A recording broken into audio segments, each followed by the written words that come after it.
Hi friends, அஸ்ஸலாமு அலைக்கும். Welcome to my channel. இன்றைக்கி நம்ம சேனலில் பார்க்க போகிறது ஓமம் மீன் குழம்புக்கு ரெடிமேடாகவே நம்ம பொடிச்சு வைக்க போகிறோம். எப்படி பொடிக்கலான்னு பார்க்கலாம் வாங்க. இப்படி பொடிச்சு வச்சுக்கிட்டோம்னா நமக்கு நினச்ச நேரம் இந்த குழம்ப நம்ம வச்சிடலாம். குழந்தை பெற்ற தாய்மார் வீட்லேயும் இதே போல் பொடிச்சு வச்சுக்கிட்டா அவங்களுக்கு டெய்லி வைக்கும்போது இதில் ஒரு ஸ்பூன் எடுத்து தேங்காய் கூட அரைச்சி நம்ம குழம்பு வச்சுக்கலாம். ரொம்ப ஈஸியாக இருக்கும். ஃபஸ்ட்டு ஒரு மண் சட்டி எடுத்திருக்கேன்.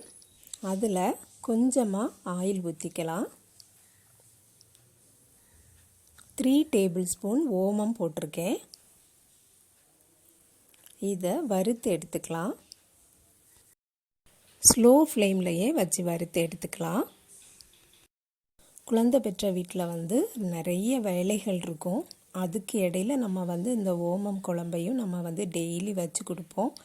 இந்த மாதிரி பொடிச்சு வச்சுட்டு அவங்களுக்கு ரொம்ப ஈஸியாக இருக்கும்.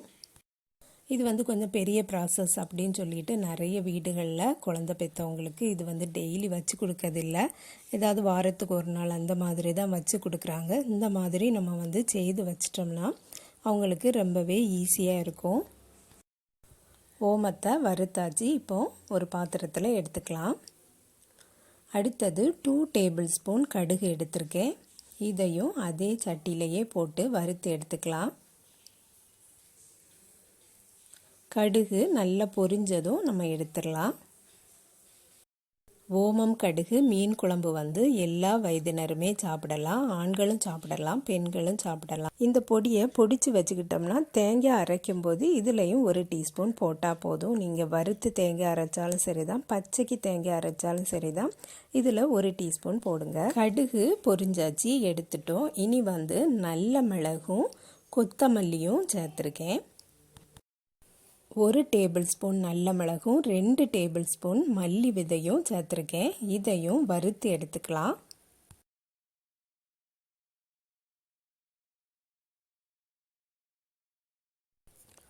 நெக்ஸ்ட்டு 10 வத்தல் மிளகு எடுத்து அதையும் வறுத்து எடுத்துக்கலாம். இதுக்கு கொஞ்சமாக ஆயில் ஊற்றிக்கலாம்.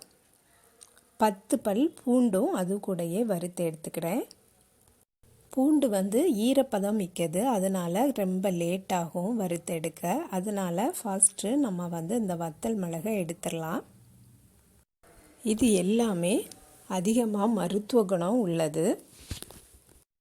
வயிறு சம்பந்தமான பிரச்சனைகளுக்கும் செரிமான பிரச்சனைகளுக்கும் இந்த மாதிரி குழம்ப அடிக்கடி நம்ம வச்சு சாப்பிடணும். அது ரொம்ப நல்லது வயிற்றுக்கு. வறுக்கக்கூடிய இன்க்ரீடியன்ட்ஸ் எல்லாமே வறுத்து எடுத்தாச்சு. இதை அப்படியே ஆற விட்டுறலாம்.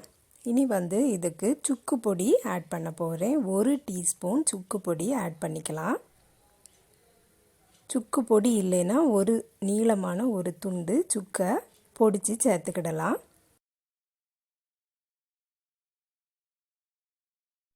1/2 டீஸ்பூன் மஞ்சத்தூளும் சேர்த்துக்கிடலாம். சில பேருக்கு இந்த மீன் குழம்பு பிடிக்கவே பிடிக்காது. இதோட ஃப்ளேவர் அவங்களுக்கு சுத்தமாக பிடிக்காது. அந்த மாதிரி பட்டவங்க இந்த பவுடரை பொடிச்சு வச்சுக்கிட்டு ஒரு கப் வெந்நீரில் சுடு தண்ணீரில் இதில் 1 டீஸ்பூன் போட்டு கலக்கி குடிச்சிடலாம். அது உங்களுக்கு கேஸ் ப்ராப்ளம் எல்லாத்தையுமே நீக்கும். அப்படி யூஸ் பண்ணக்கூடியவங்க இதிலிருந்து 2 பொருள் சேர்க்கக்கூடாது. அது என்னென்னா வத்தல் மிளகும் சேர்க்க வேண்டாம், அந்த கடுகும் சேர்க்க வேண்டாம். மீதி எல்லாத்தையும் நான் சொன்னது போலவே வறுத்து பொடிச்சு ஒரு டப்பாவில் வச்சுக்கிடுங்க. அதுக்கப்புறம் நமக்கு தேவைப்படும் போது வயிறு ஒரு மாதிரி இருந்தாலோ கேஸ் ட்ரபிளாக இருந்தாலோ இதில் 1 டீஸ்பூன் சுடு தண்ணீரில் கலக்கி குடிச்சிடலாம். ரொம்ப நல்லது அவங்களுக்கு. இதே மாதிரி பொடிச்சு வச்சுக்கிட்டு ஆறுனதும் ஒரு கண்ணாடி பாட்டிலில் ஸ்டோர் பண்ணி வச்சுருங்க. ஃப்ரிட்ஜில் ஸ்டோர் பண்ணி வச்சாலும் வைக்கலாம், இல்லைன்னா வெளியிலையும் வைக்கலாம், கெட்டு போகாது. இந்த டெய்லி யூஸ் பண்ணக்கூடியவங்களுக்கு இது ரொம்ப ஈஸியாகவே இருக்கும். அடிக்கடி யூஸ் பண்ணாதவங்க ஃப்ரிட்ஜில் ஸ்டோர் பண்ணி வச்சுக்கிடலாம். நான் ஏற்கனவே ஓமம் மீன் குழம்பு எப்படி பண்ணலாங்கிற ஒரு வீடியோ போட்டிருக்கேன். அதோட லிங்க் டிஸ்கிரிப்ஷனில் கொடுக்குறேன், செக் பண்ணி பார்த்துக்கிடுங்க. அவ்வளோதான் ஃப்ரெண்ட்ஸ். இந்த வீடியோ பிடிச்சிருந்துன்னா லைக் பண்ணுங்கள், ஷேர் பண்ணுங்கள். நம்ம சேனலை இது வரைக்கும் சப்ஸ்கிரைப் பண்ணலைன்னா சப்ஸ்கிரைப் பண்ணிடுங்க. அஸ்ஸலாமு அலைக்கும்.